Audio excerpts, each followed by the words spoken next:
Best video editing and gaming PC under 25,000 rupees. अगर आपका budget जो है 25,000 रुपये का है और 25,000 रुपये के अंदर में अगर आप बेहतरीन पैसा वसूल अगर पीसी बिल्ड करना चाहते हैं तो इस जो है वीडियो को शुरू से लेकर आखिर तक देखिए। ऐसा ना हो कि आपने जो है पीसी बिल्ड कर लिया और पीसी बिल्ड करने के बाद फिर आपको पता चले यार मुझे तो ये पता ही नहीं था, यार मुझे तो ये लेना चाहिए था, मैंने गलती से ये ले लिया। ऐसा बहुत बार ऐसा होता है कि लोग जो है जाने अनजाने में गलती कर बैठते हैं। तो आज मैं आपको बताऊंगी कि 25,000 रुपये के अंदर में जो one of the best PC build आप कौन सा कर सकते हो, यानी इससे बेहतर पीसी बिल्ड हो ही नहीं सकता 25,000 रुपये के अंदर में। तो अगर आपको भी जानना है तो वीडियो को आखिर तक देखते रहिए। सबसे पहले बात कर लेते हैं प्रोसेसर की कि प्रोसेसर आपको कौन सा लेना चाहिए। देखो, अगर आप जो है बजट सेगमेंट के अंदर में एक तो वन ऑफ द बेस्ट पैसा वसूल परफॉर्मेंस वाला प्रोसेसर लेना चाहते हो तो आपको जो है राइजन का प्रोसेसर आपको लेना चाहिए। क्योंकि देखो, इंटेल के राइजन के दोनों के प्रोसेसर आते हैं। इंटेल के प्रोसेसर थोड़े महंगे होते हैं, फंक्शंस कम प्रोवाइड करते हैं। राइजन के प्रोसेसर थोड़े सस्ते होते हैं इंटेल के कंपेयर में और ज़्यादा फंक्शंस प्रोवाइड करते हैं। अब बात आती है कि राइजन का हम कौन सा प्रोसेसर लें। अगर आपका बजट जब 25,000 रुपये के अंदर में है तो 25,000 रुपये के अंदर में एक ही प्रोसेसर है जो कि आप आंख बंद करके बिना किसी सोच के आप ले सकते हैं, वो है Ryzen 5 1600। आपको जो है इस प्राइस रेंज में ऐसा फंक्शन यानी कि Ryzen 5 1600 में 6 कोर और 12 थ्रेड मिलते हैं और 6 कोर और 12 थ्रेड वाला प्रोसेसर 8,000 रुपये के अंदर के आसपास आपको कहीं नहीं मिलेगा। इसका प्राइस जो है 8,000 के आसपास मिलेगा। ये जो है थोड़ा बहुत ऊपर नीचे होते रहता है। तो सारे प्रोडक्ट का मैं लिंक में नीचे मैं दे दूंगा, आप अमेजोन में जाके इसके करंट प्राइस और जितने भी इसके फंक्शंस हैं आप जो है डिटेल में आप देख सकते हो।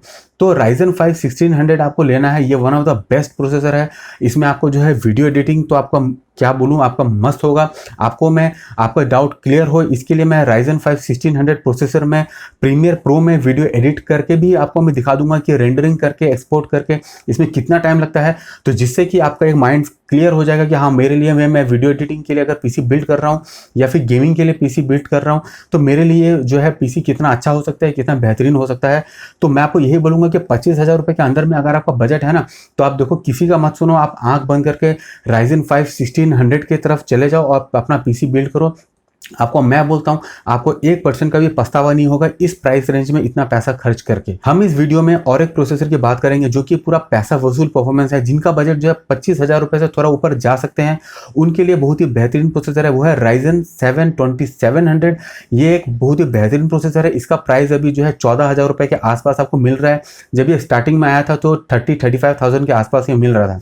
तो इसकी प्राइस जो है बहुत ही कम हो गई है। तो अगर आपका बजट जो है 25,000 रुपये से थोड़ा सा ज़्यादा है तो आप जो है आंख बंद करके ये वाला प्रोसेसर ले लो। ये तो Ryzen 7 2700 तो पूरा आपके पीसी बिल्ड में पूरा रॉकेट की तरह ये उड़ा देगा। ये क्या मैं बोल रहा हूँ, सच में बहुत ही इस प्राइस रेंज में अगर आप जो 25,000 रुपये से थोड़ा सा ऊपर जा सकते हो ना तो Ryzen 7 2700 ही लो। मैं आपको जो 100% आपको मैं रिकमेंड करता हूँ कि इस प्राइस रेंज में आपको जो है कोई और प्रोसेसर मिलेगा ही नहीं। क्योंकि आपको Ryzen 7 2700 में आपको जो है 8 कोर और 16 थ्रेड मिलते हैं। अगर मैं दोनों कंपेयर करूँ कि Ryzen 5 1600 और Ryzen 7 2700 में मेन क्या फ़र्क है, तो देखो मेन आपका दो ही फ़र्क है।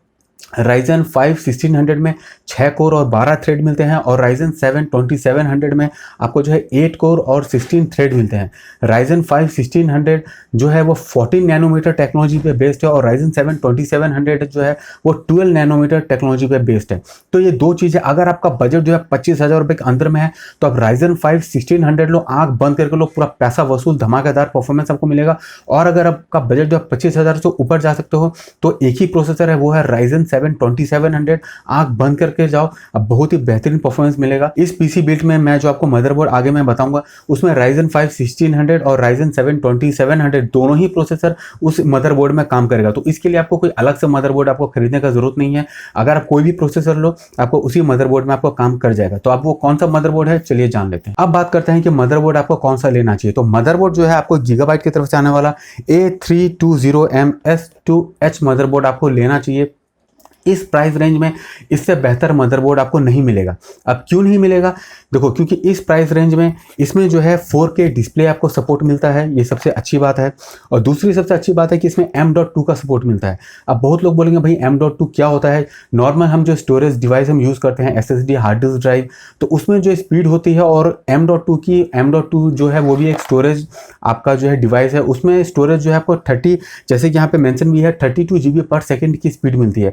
तो अगर इन फ्यूचर अगर मदरबोर्ड को मैं अगर M.2 लगाना चाहते हो, अपने पीसी को अपग्रेड करना चाहते हो, तो इसके लिए आपको जो है मदरबोर्ड आपको चेंज करने की ज़रूरत नहीं पड़ेगी। आपको इसी मदरबोर्ड में आपका काम आ जाएगा। प्लस इसमें आपको जो है पीछे में आपका दिया भी हुआ है 6 USB 3.1 की और जो है 6 USB 2.0 का सपोर्ट मिलेगा। और इसमें आप जो है Ryzen 5 1600 और Ryzen 7 2700 जो मैंने दोनों प्रोसेसर बताया, वो दोनों प्रोसेसर इसमें आपका काम करेगा, यानी एक ही मदरबोर्ड में काम करेगा। आपको कोई और मदरबोर्ड लेने की ज़रूरत नहीं, यानी एक ही मदरबोर्ड में आप चाहे Ryzen 5 1600 लो वो भी इसमें काम करेगा, या फिर Ryzen 7 2700 लो वो भी इसमें काम करेगा। ठीक है, कोई परेशानी वाली बात नहीं है। लेकिन कुछ लोग जो है ओवरक्लॉकिंग करना चाहते हैं, जब बहुत लोग होते हैं कि ओवरक्लॉकिंग चाहते हैं। देखो, अगर आपको जो है कंप्यूटर के बारे में ज़्यादा अगर प्रोफेशनल अगर आप नहीं है, यानी कि ज़्यादा नॉलेज नहीं है, अगर आप ओवरक्लॉकिंग नहीं करना चाहते हो या फिर आपको उतना ठीक से नॉलेज नहीं है, तो आप जो है इससे ऊपर वाले मदरबोर्ड में मत जाओ, क्योंकि उसमें सिर्फ आपका पैसा वेस्ट होगा, कोई आपको फ़ायदा आपको मिलना नहीं है। तो बहुत लोग होते हैं कि जो ओवरक्लॉकिंग करना चाहते हैं। तो अगर आपको जो है ओवरक्लॉकिंग करना आता है अपने मदरबोर्ड के साथ, अगर ओवरक्लॉकिंग का एक्सपीरियंस है आपका, तभी आप जो है गीगाबाइट का और एक मॉडल आता है इससे ऊपर, वो है गीगाबाइट का समथिंग B450 मॉडल आता है, वो उसके साथ जा सकते हो आप। लेकिन अगर आपको जो है ओवरक्लॉकिंग से कोई लेना देना नहीं है, या फिर आपको जो है वो सब चीज़ नहीं करना है, तो वो सब चीज़ से दूर ही रहो। वो जो प्रोफेशनल लोग हैं जिनमें बहुत ही खुजली होता है, सब चीज़ ओवरक्लॉक करेंगे, रैम को ओवरक्लॉक करेंगे, मदरबोर्ड में ये सब करेंगे, बहुत सारा चीज़ करेंगे, तो भाई वो उनकी बात अलग है। लेकिन अगर आप बजट सेगमेंट के अंदर में पैसा वसूल परफॉर्मेंस लेना चाहते हो और आपको ओवरक्लॉकिंग से कोई माने मतलब नहीं है, तो इससे ऊपर वाले जो मदरबोर्ड आते हैं, महंगे मदरबोर्ड आते हैं, वो आप मत लेना। वो आपका पैसा बर्बाद हो जाएगा, वो लेके आपका उतना कुछ फ़ायदा आपको मिलेगा नहीं। लेकिन अगर बजट सेगमेंट के अंदर में अगर आप पैसा वसूल परफॉर्मेंस वाला मदरबोर्ड चाहते हो, तो आपका हर काम ये मदरबोर्ड आपका कर देगा, आपको कोई परेशानी वाला बात नहीं है। गीगाबाइट का ये जो मदरबोर्ड है सबसे हाई सेलिंग मदरबोर्ड है, और जो है बहुत ज़्यादा लोग जो है इसी जो है मदरबोर्ड को प्रेफर करते हैं, और इसकी जो है क्वालिटी भी, इस मदरबोर्ड की क्वालिटी भी बहुत अच्छी है। अब बात कर लेते हैं कि ग्राफिक कार्ड हमको कौन सा लगाना चाहिए। अब आप में से बहुत सारे लोगों के मन में ये क्वेश्चन होगा कि हम जब 25,000 रुपए के अंदर में पीसी बिल्ड कर रहे हैं, तो हम ऐसा प्रोसेसर क्यों ले रहे हैं कि जिसमें अलग से ग्राफिक कार्ड लगाने की ज़रूरत पड़ती है। जैसे कि Ryzen 5 1600 या Ryzen 7 2700 लोगे, तो इसमें आपको जो है अलग से ग्राफिक कार्ड लेना पड़ेगा, तभी चलेगा। यानी बिना ग्राफिक कार्ड के Ryzen 5 1600 या Ryzen 7 2700 जैसे प्रोसेसर बिना ग्राफिक कार्ड के नहीं चलेगा, यानी ग्राफिक कार्ड लगा के ही आपको चलाना पड़ेगा। तो आप में से लोगों के मन में बहुत क्वेश्चन होगा, तो क्यों हम इसमें जो है इतना पैसा वेस्ट कर रहे हैं, तो क्यों हम APU ले लें, यानी कि ऐसा प्रोसेसर ले लें कि जिसमें इनबिल्ट ग्राफिक कार्ड होता है। जैसे कि Ryzen के आपने बहुत सारे प्रोसेसर आपने देखा होगा कि जिसमें जो है वेगा 8 के या वेगा 11 के जो ग्राफिक कार्ड इनबिल्ट होते हैं, तो क्यों ना हम उस वाले सेगमेंट में जाएं और वो वाला प्रोसेसर हम ले लें, तो जाके हमारा पैसा भी बच जाए और हमारा काम भी हो जाए। तो देखो, अगर आप जो है वीडियो एडिटिंग के लिए अगर आप पीसी बिल्ड कर रहे हो, गेमिंग के लिए पीसी बिल्ड कर रहे हो, तो ये आप ये गलती मत करना, आप पछता जाओगे, आपका पैसा बर्बाद होना तय है आपका। क्योंकि देखो, आपका जो APU जो होते हैं, यानी कि जो प्रोसेसर होता है, जो प्रोसेसर के अंदर ही आपको जो ग्राफिक कार्ड मिलता है, उसका ग्राफिक कार्ड उतना तगड़ा नहीं होता है कि जितना आप जो है दोनों जो अलग अलग लोगे, यानी कि प्रोसेसर अलग लोगे और उसके लिए अलग से डेडिकेटेड ग्राफिक कार्ड लोगे, तो उसमें आपको जो पैसा वसूल जो परफॉर्मेंस मिलेगा, यानी कि आप जो भी पैसा इन्वेस्ट करोगे उसको पूरा निचोड़ के आप वो ले सकते हो। लेकिन जो APU वाले होते हैं, यानी Ryzen वाले जो प्रोसेसर होते हैं, जिसमें आपका जो इनबिल्ट ग्राफिक कार्ड होते हैं, तो उसमें जो है आपका परफॉर्मेंस, आपको जो बेसिक एवरेज से परफॉर्मेंस मिलेगा, आपको उतना अच्छा परफॉर्मेंस आपको नहीं मिलेगा। तो आपको Ryzen 5 1600 लेना चाहिए, और उसके साथ जो आपको जो ग्राफिक कार्ड लेना चाहिए वो लेना चाहिए आपको GT 1030 ग्राफिक कार्ड।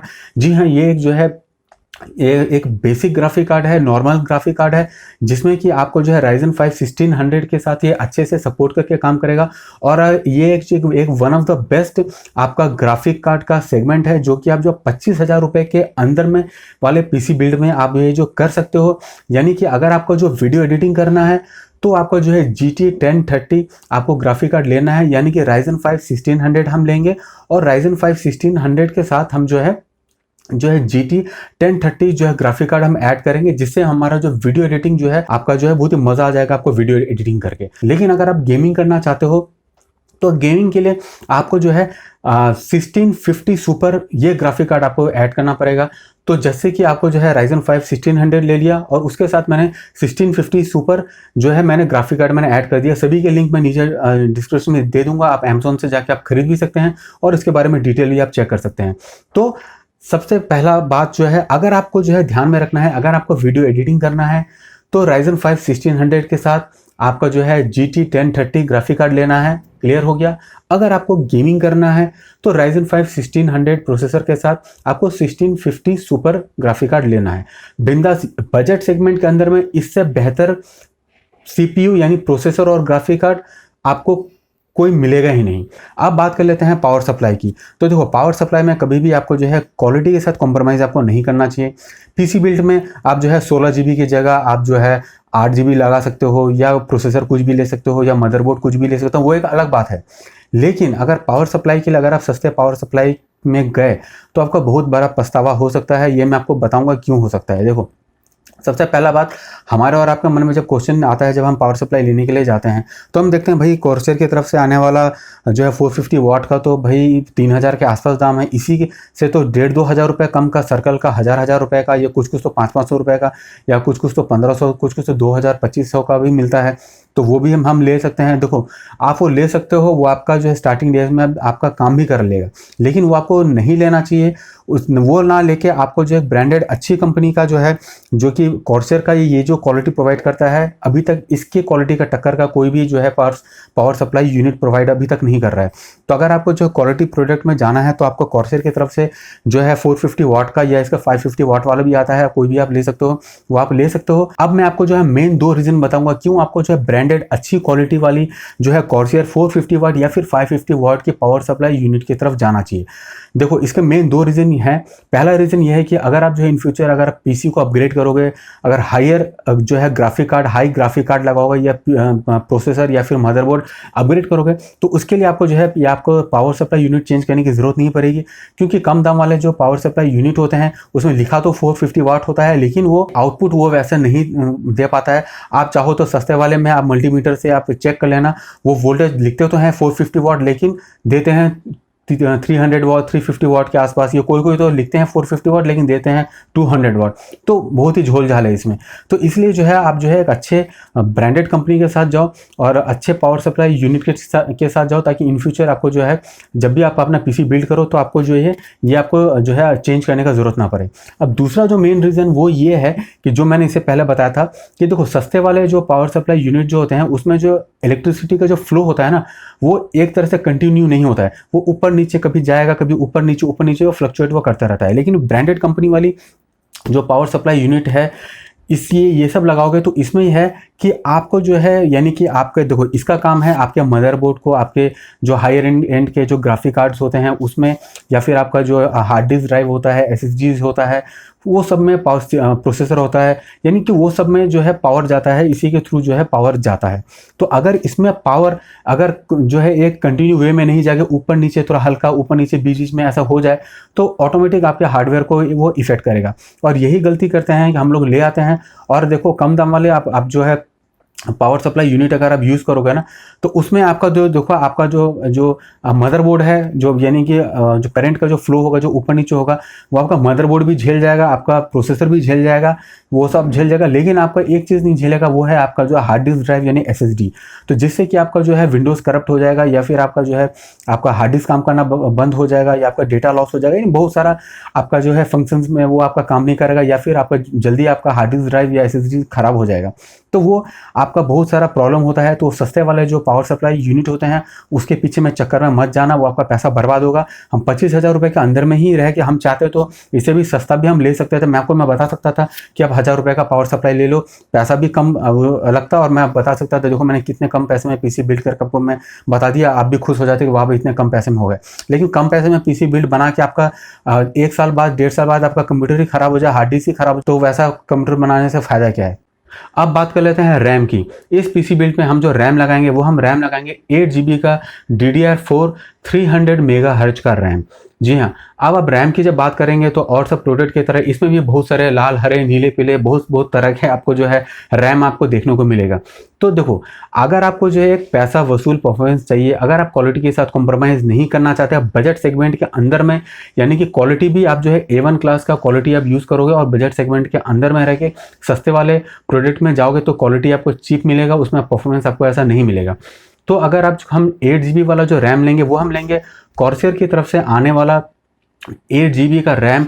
इसके जैसा क्वालिटी आपको कोई भी आपको जो रैम प्रोवाइड नहीं करता है। इसमें जो इसकी इस रैम की जो रैम ऑप्टिमाइजेशन है वो बहुत ही बेहतरीन है, आपको कोई भी और रैम आपको प्रोवाइड आपको नहीं करेगा। इसलिए जितने भी प्रोफेशनल लेवल पे जितने भी आप कंप्यूटर पीसी बिल्ड आप देखोगे वो सभी के सभी जो है इसी रैम में बिल्ड होता है। मैंने भी, क्योंकि जो मैंने भी अपना पीसी बिल्ड किया है तो मैंने भी जो है यही वाला रैम लगाया। मैं भी चाहता तो मैं दूसरे सस्ते रैम के पीछे मैं जा सकता था, क्योंकि मुझे पता है कि उसमें वैसा परफॉर्मेंस आपको नहीं मिलेगा। तो अगर आप जो वीडियो एडिटिंग करते हो उसमें आप जो है क्वालिटी के साथ कॉम्प्रोमाइज़ आप नहीं कर सकते हैं। तो इसलिए जो है हमने जो है कॉर्सेर की तरफ से आने वाला ये वाला रैम लिया है। या आप 300 मेगाहर्ट्ज का रैम आप ले सकते हो। और इसमें रैम लेने की मेन वजह है वो मैं बता रहा हूँ। बहुत लोग बोलेंगे कि भाई मैं ये वाला क्यों लूँ, मैं क्यों ना सस्ता वाला ले लूँ, वो सस्ता मिल रहा है मुझे, वहाँ से 500 रुपये सस्ता मिल रहा है वो ले लूँ। तो देखो इस रैम के लेने की सबसे बड़ी जो है 2-3 खास बात मैं आपको बता दूँ। देखो मैं सिंपल रीज़न बताऊंगा। अगर आपको लगता है कि हाँ मैं रीज़न जो बता रहा हूँ उसमें दम है तो बेशक आप जो है इसी जो है रैम के साथ जाना। और अगर लगता है कि मेरी बातों में कोई दम नहीं है तो आप जो बेशक आप कोई भी सस्ते वाले रैम के साथ आप जा सकते हो, वो मैं आपके ऊपर छोड़ता हूँ। सबसे पहला बात ये वाला रैम लेने का, क्योंकि देखो कॉर्सेर कंपनी का जो 8 GB का 300 मेगाहर्ट्ज का जो रैम है इसके जैसा क्वालिटी कोई और जो है रैम कंपनी प्रोवाइड नहीं करता है। ठीक है, पहला बात। दूसरा बात यह है कि ये जो रैम है इसमें जो इस रैम में जो रैम ऑप्टिमाइजेशन है इस रैम की, जिस क्वालिटी के साथ ये काम करता है उस क्वालिटी के साथ कोई और रैम आपका काम नहीं करता है। अब इसके बाद वाली जो है तीसरे पॉइंट है कि इस रैम में जो है आप ओवरक्लॉकिंग कर सकते हो। 300 मेगाहर्ट्ज की रैम है, आप इसको जो ओवरक्लॉकिंग करके 3200 मेगाहर्ट्ज तक आप जो है इसको आप यूज़ में कर सकते हो। जबकि और किसी रैम में करोगे हो तो जाएगा लेकिन परफॉर्मेंस आपको ना के बराबर देखने को मिलेगा। ठीक है, बस कर लोगे, बस आपको दिल में ख्वाहिश रहेगा हमें ओवरक्लॉक कर लिया है, लेकिन जैसा आउटपुट आना चाहिए वो आपको मिलेगा नहीं, वैसा आउटपुट आपको इसमें मिलेगा। अब लास्ट पॉइंट मैं आपको ये बताता हूँ कि ये आपको क्यों लेना चाहिए। कि इस रैम में जो है प्योर एल्युमिनियम का जो है हीट सिंक आता है, कि जिससे आप अपने कंप्यूटर को अगर 12-12 घंटे, 16-16 घंटे, 18-18 घंटे भी अगर यूज़ करते हो तो भी आपका ये झेल लेगा, क्योंकि इसमें जो है प्योर एल्युमिनियम का हीट सिंक लगा है। आपको जो है प्रोसेसर को, आपके जो है मदरबोर्ड को, ये सब को जो है हीट होने वो नहीं देगा। तो आपका परफॉर्मेंस में आपको जो है फ़र्क नहीं मिलेगा। यानी कि नॉन स्टॉप आपको जो है वीडियो एडिटिंग बोलो, गेमिंग बोलो, सब आप कर सकते हो। आपको जो है 8 GB का आपको लगाना है। और इन फ्यूचर अगर आपके पास पैसे फिर आ जाएँ तो आप जो है 8 GB प्लस 8 GB यानी 16 GB के साथ आप जा सकते हो। लेकिन जैसा कि हमने बताया कि हमारा 25,000 रुपये के अंदर में हमारा जो है पीसी बिल्ड है, तो हम जो है 8 GB का यूज़ करेंगे, क्योंकि हम 2 यूज़ करेंगे तो हमारा बजट बढ़ जाएगा। तो हम 8 GB यूज़ करेंगे। और यकीन मानो आपका 8 GB में भी आपका जो है इसमें अगर इस कंपनी का 8 GB का DDR4 300 मेगाहर्ट्ज का रैम लोगे तो आपका वीडियो एडिटिंग आपका जो मस्त हो जाएगा। वीडियो एडिटिंग में आपको कोई भी परेशानी नहीं आएगा। अब बात करते हैं स्टोरेज की। तो स्टोरेज के लिए हमने जो है SSD लिया है सीगेट कंपनी की तरफ से आने वाला मैक्सटर 240 GB का हम SSD, हम सिर्फ 240 GB का SSD ही लगाएंगे, क्योंकि हमारा बजट 25,000 रुपये के अंदर में है। और जो है 240 GB के अंदर में ही हमारा सब काम हो जाएगा, क्योंकि इसमें आपको स्पीड भी जो है एक नेक्स्ट लेवल की SSD में स्पीड जो है वो 10 गुना स्पीड फास्ट मिलती है। ये नॉर्मल ये जो हार्ड डिस्क ड्राइव पे ये जो यूज़ करते हो तो इससे जो है इसमें जो है 10 गुना स्पीड आपको फास्ट आपको मिलेगा। तो आप जो ये ले सकते हो, या फिर आप ना जो है एक्स्ट्रा स्टोरेज के लिए आप जो इस तरह के जो है आप जो है हार्ड डिस्क ड्राइव आप जो है आराम से ले सकते हो। तो आप जो है सीगेट कंपनी की तरफ से ले सकते हो या फिर किंगस्टन की ले सकते हो। ये 2 कंपनी जो है बहुत बेस्ट होती हैं। और भी जो अच्छी कंपनी होती हैं वो सभी के लिंक में दे दूंगा, आप चाहे तो ले सकते हो। लेकिन सीगेट कंपनी की तरफ से ये और किंगस्टन की ये 2 कंपनी की जो SSD होती है बहुत अच्छी चलती है। इसमें परफॉर्मेंस आपको जो है बहुत ही अच्छा पैसा वसूल परफॉर्मेंस आपको मिलता है। तो अब जो SSD आप जो है हमने ले लिया है सीगेट की तरफ से आने वाला 240 GB का SSD। और अगर आप बहुत लोगों का बजट नहीं होता है, बहुत लोग बोलते हैं नहीं हम SSD नहीं लेंगे, हम जो है नॉर्मल हार्ड डिस्क ड्राइव लेंगे, हम जो है बजट थोड़ा सा हमारा कम है, तो अब तो बेशक आप जो है ऐसे वाले हार्ड डिस्क ड्राइव के साथ भी जा सकते हो। बेशक आपका जो परफॉर्मेंस थोड़ा लो हो जाएगा, लेकिन इसमें भी आपको एक चीज़ ध्यान रखना है कि अगर आप जो है स्टोरेज के लिए भी लेते हो, ठीक है, सब मैं तो प्रेफर करूँगा कि अगर वीडियो एडिटिंग कर रहे हो, गेमिंग कर रहे हो, ये सब चीज़ कर रहे हो तो आपको जो SSD के ही साथ जाओ, इसमें परफॉर्मेंस आपको बहुत अच्छा मिलेगा।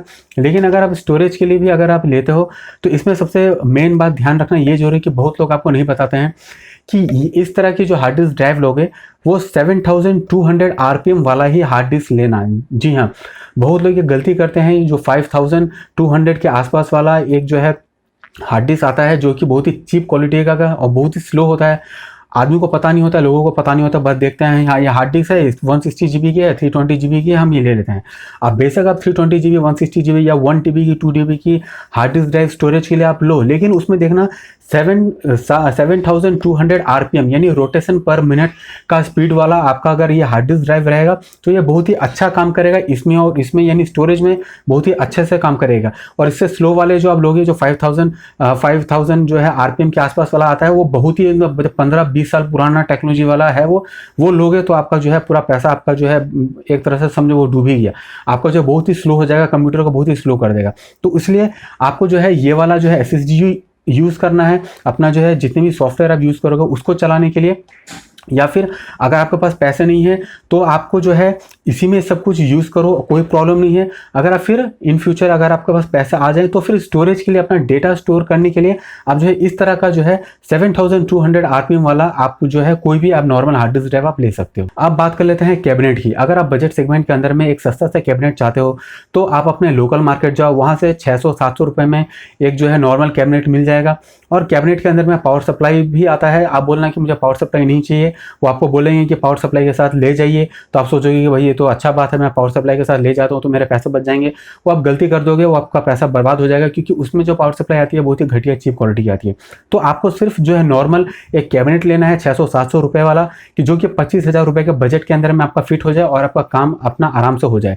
लेकिन अगर आप चाहते हो कि नहीं मेरा थोड़ा लुक है, मैं थोड़ा ऐसा जो है कैबिनेट लेना चाहता हूँ कि जिसमें ट्रांसपेरेंट ग्लास हो, जो है गोल गोल जो है रिंग लाइट जलता हो, RGB कलर फैन हो, ये सब हो, तो उसके लिए भी जो बेस्ट जो है बजट सेगमेंट के अंदर में जो one of the best cabinet है, वो सभी का लिंक मैं नीचे में दे दूंगा। आप सभी के सभी प्रोडक्ट आप जो है अमेजोन से जाकर आप खरीद सकते हो। तो चलिए अभी जो मैंने आपको ये पीसी बिल्ड करके मैंने बताया, अब इसमें अगर आप प्रीमियर प्रो में अगर वीडियो एडिटिंग करोगे और वीडियो को अगर आप रेंडर करोगे यानी एक्सपोर्ट करोगे तो कितना टाइम लेता है, कितना स्पीड में होता है, कितनी मिनट की वीडियो कितने मिनट में रेंडरिंग होकर कंप्लीट हो जाता है, वो आपको इस वीडियो में देखने को मिलेगी। तो चलिए वो आगे जाकर हम देख लेते हैं।